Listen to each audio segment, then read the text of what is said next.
Hello, everyone. This is Talk Time with Cynthia.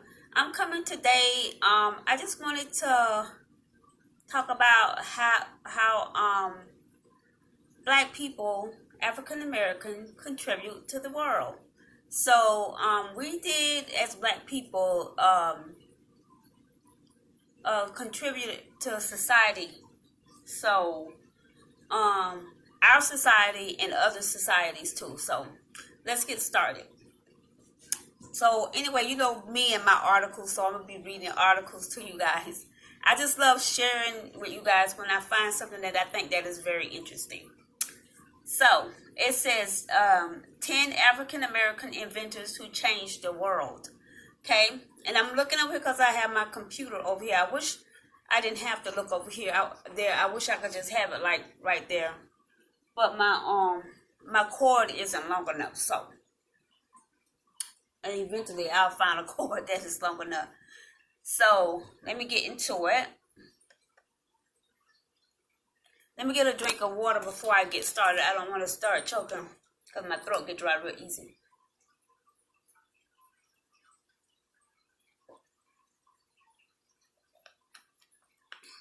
Okay, let's get started.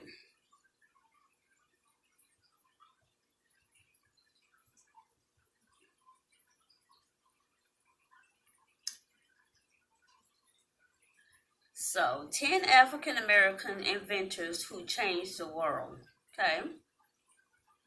It says, can you imagine life without blood banks, personal computers, or affordable shoes? These innovative creations and more wouldn't exist today if it weren't for the brilliant minds of 10 African American inventors. Okay, the first one is Thomas L. Jenkins. How many of you guys know who Thomas L. Jenkins is? Well, if not, then we get ready to learn who Thomas L. Jenkins is. 1791 and 1859 was the first African American person to receive a patent in the U.S. So he was the first one to receive a patent, paving the way for future inventors of color to gain exclusive rights to their inventions. Born in 1791, Jenkins lived and worked in New York City as a tailor and dry cleaner. He invented an early method of dry cleaning called dry scouring and patented it in 1821, 4 years before Paris tailor Jean Baptiste Joly refined his own chemical technique and established what many people claim was history's first dry cleaning business. People objected to an African American receiving a patent, but Jenkins had a loophole. He was a free man at the time. U.S. patent laws said that the slave master is the owner of the fruits of the labor of the slave, both manual and intellectual, meaning slaves couldn't legally own their ideas or inventions, but nothing was stopping Jennings. Several decades later, Congress extended patent rights to all African American individuals, both slave and freedmen.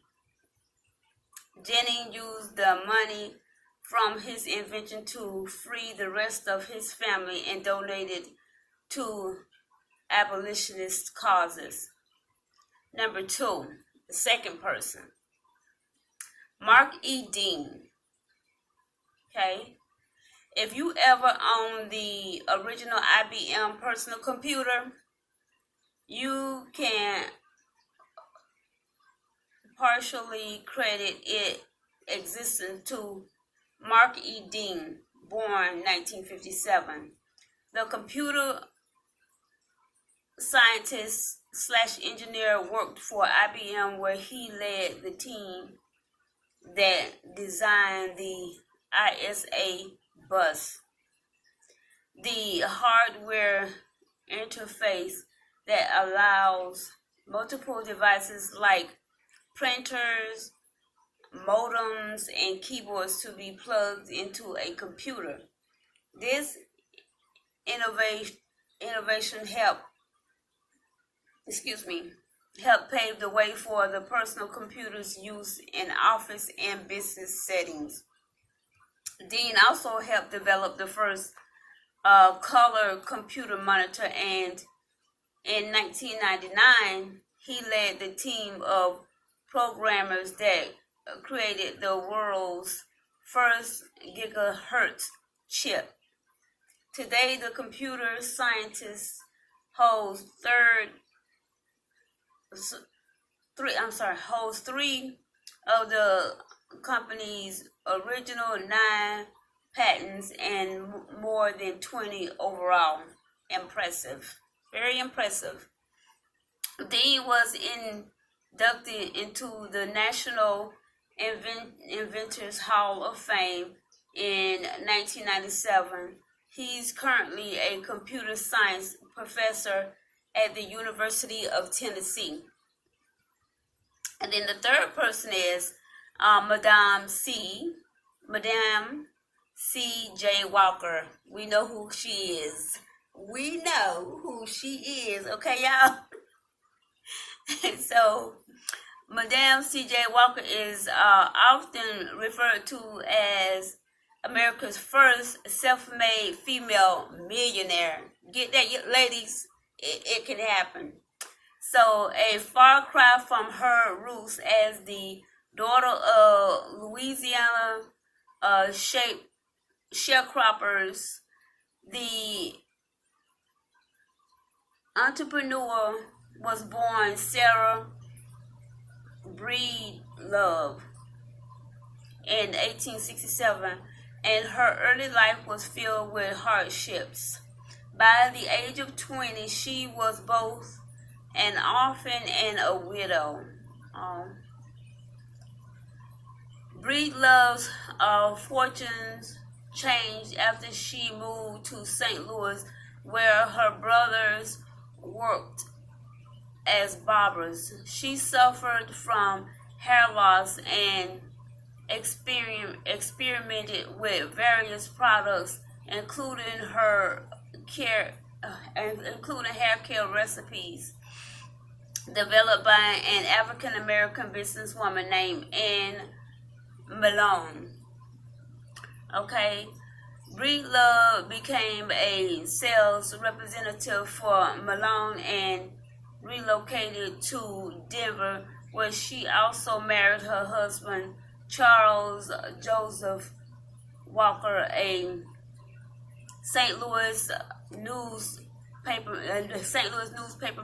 Soon after, she began selling her own hair growing formulas developed especially for African American women. Breedlove renamed herself Madam C.J. Walker, highly promoted her products, and established beauty schools, salons, and training facilities across America. She died a famous millionaire and is today considered to be one of the founders of the African American hair care and cosmetic industries.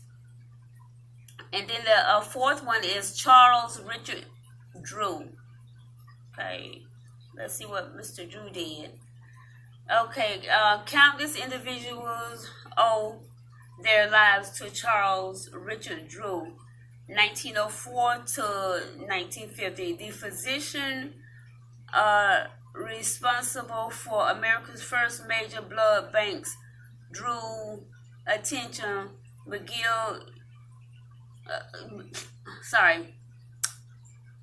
Well, okay, so where am I? First major blood bank. Drew attended McGill University Facility of Medicine in Montreal, where he specialized in surgery.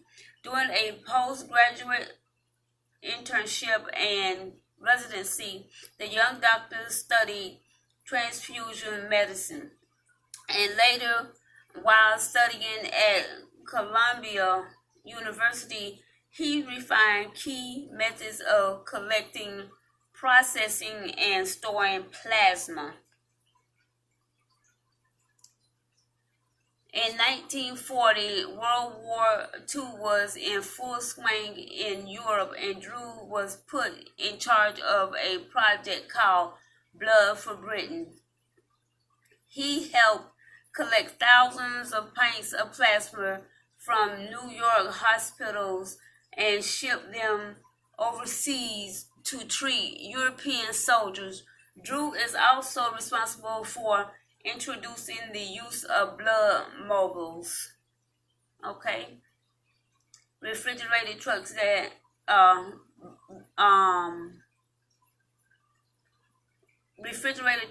service as collection center and transport blood.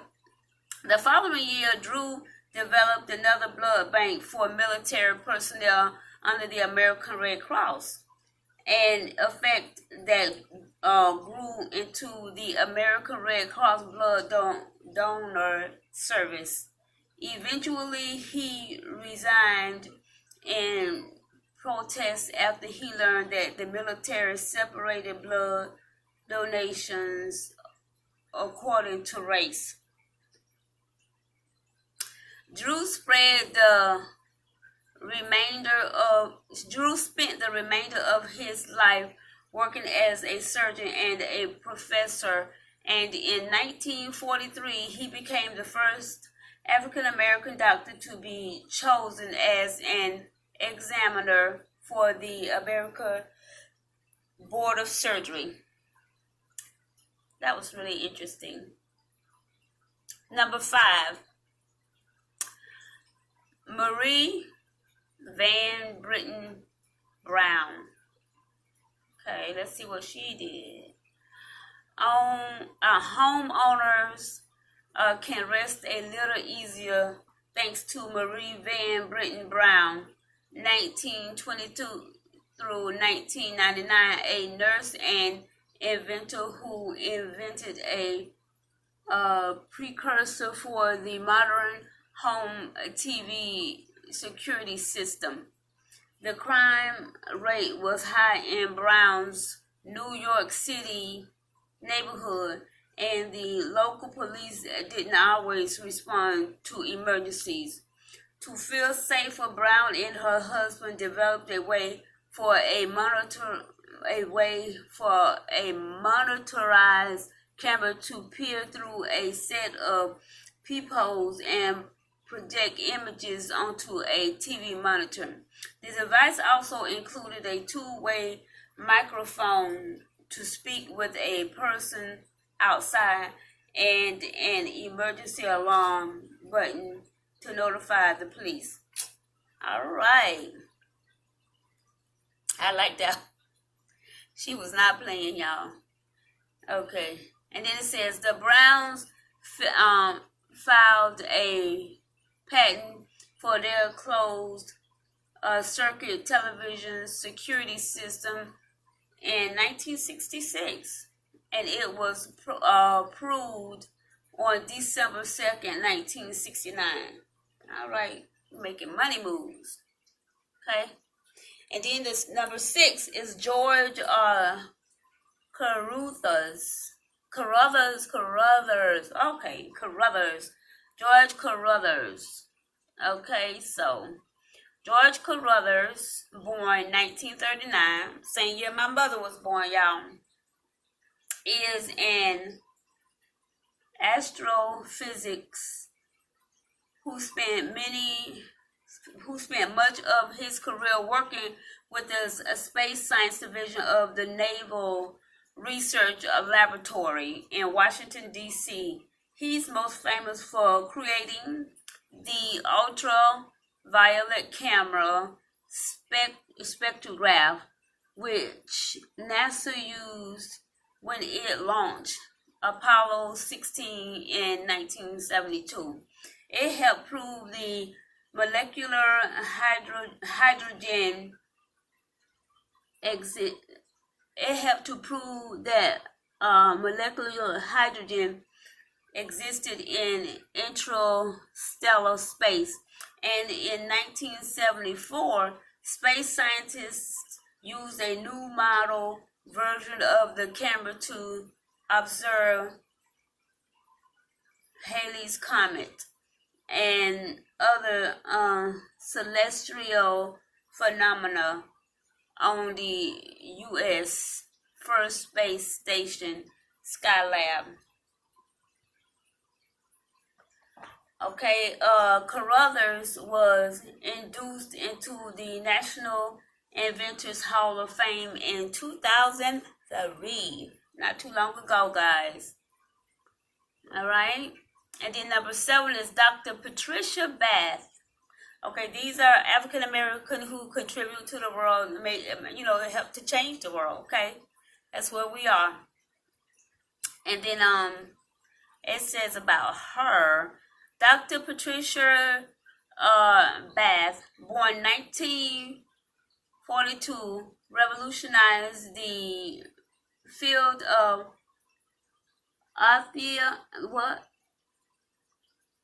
ophthalmology. Revolutionized the field of ophthalmology when she invented a device that refined laser cataract surgery called the Laser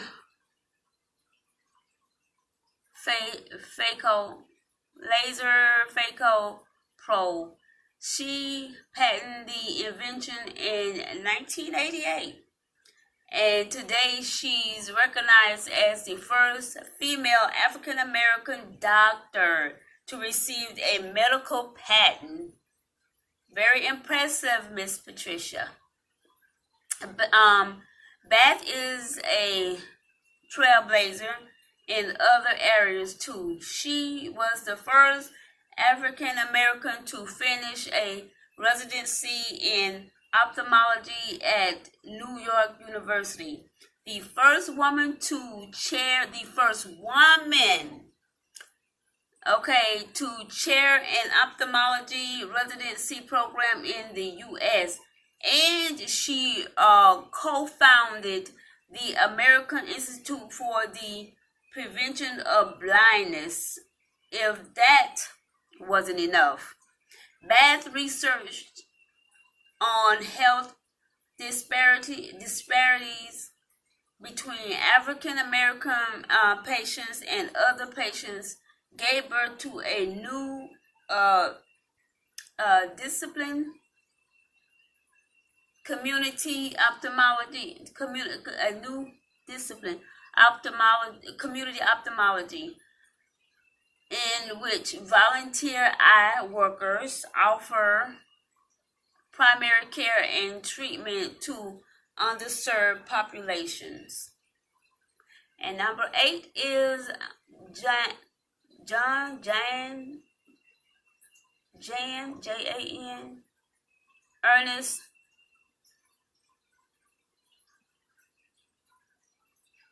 Matt Zelinger.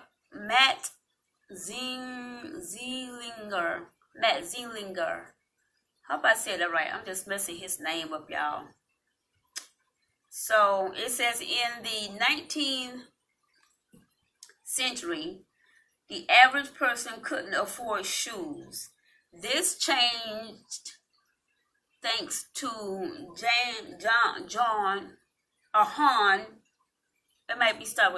Han Ernest Matt Zelinger, 1852 to 1889, an immigrant from Dutch Guyana, modern Suriname, who worked as a as an apprentice in a Massachusetts shoe factory, Matzelinger invented an automated machine that attached a shoe's upper part to its sole. Once it was refined, the device could make 700 pairs of shoes each day, a far cry from the 50 per day that the average worker once sold by hand. Matzlinger,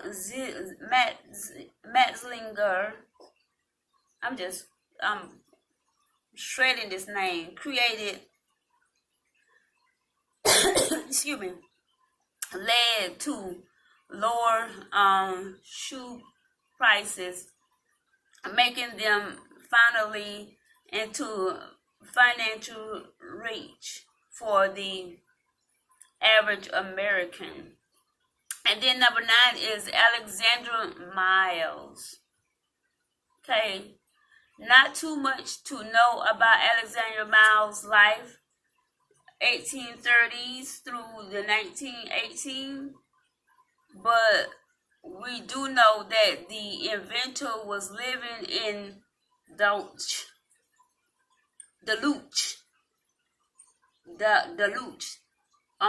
Minnesota, when he resigned an important safety feature for, when he designed an important safety feature for elevators, automatic doors.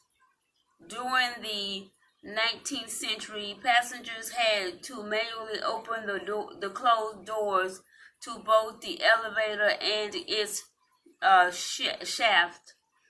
If a rider forgot to close the shaft door, other people risk accidentally falling down the long vertical hole. Wow. Miles' design, which he patented in 1887, allowed both of these doors to close at once, preventing unfortunate accidents. Today's elevators still employ a similar technology. And number 10, and the last one, George Washington Carver, which is a very famous, we know who that is.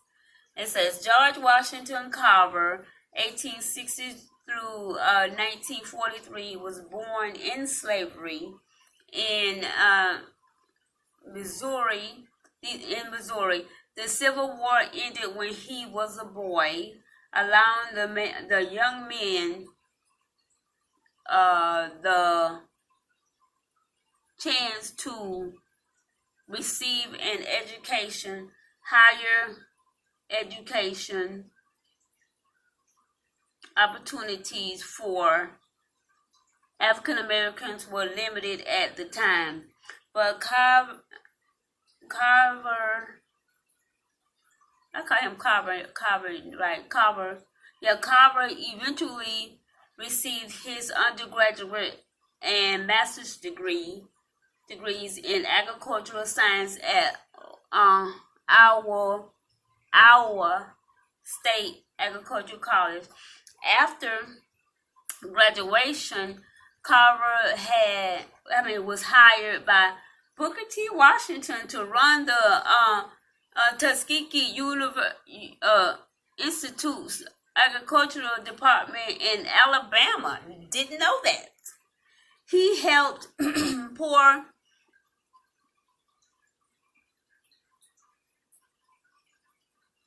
agrarians by teaching them about fertilization and crop rotation. And since the region's primary crop was cotton, which drained nutrients from the soil, the scientists conducted studies to determine which crops naturally thrived in the region. legumes and sweet potatoes enriched the fields, but there wasn't much demand for either. So Carver used the humble peanut, okay, to create more than 300 products ranging from laundry soap to plastic and diesel fuel. By 1940, it was the South's second largest cash crop. All right. Okay. Let's see. So that was interesting also.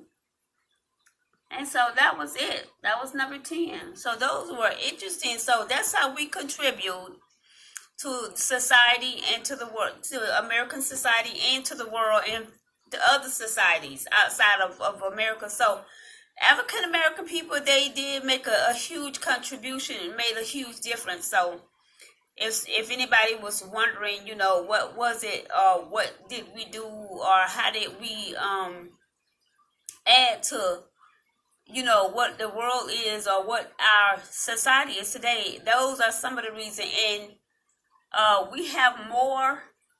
I have more, so it's going to be a second video. And so on the other things, because at this point I'm getting to the point where my video get ready to run out. So but I thought that was pretty interesting, and if y'all like that, I can find out about some more things and I can talk about. Yeah, and that was just for our society. And then I can talk about different things that was inside the home that was made easier too, which is going to be my second video, and a few other things outside of that. So, but anyway, thank you guys for coming and sharing my channel. And I appreciate you guys so much. And I guess I'm going to say this at the beginning, just so if it's people that, come and click on and click off, because even though they might look at it for a minute or so, I appreciate them too. I mean, I'm so grateful because I really enjoy sitting here and spending time, talking to you all. But so anyway, don't forget to like and subscribe to my video. Drop a comment down below if you got something you want to say to your girl, because I'm here listening to you. Or if it's something that I can talk about that you want me to talk about, let me know. I'll talk about that. You dig. So yeah, so anyway, and don't forget to click the bell. That way you will get notified for all of my videos, and when you click the bell, just click and just hit all. So yeah, and then hey, if you have a problem and you saying, okay, I'm gonna give you a thumbs down, let me know why. Maybe I can improve upon it. You can't please everybody, but I can at least try to give you some content that you want to see. Or if it's just more of me you want to see, hey, come on back. This girl gonna always be here. And I love you guys so much. And I talk at you later. Love you to pieces. Bye-bye.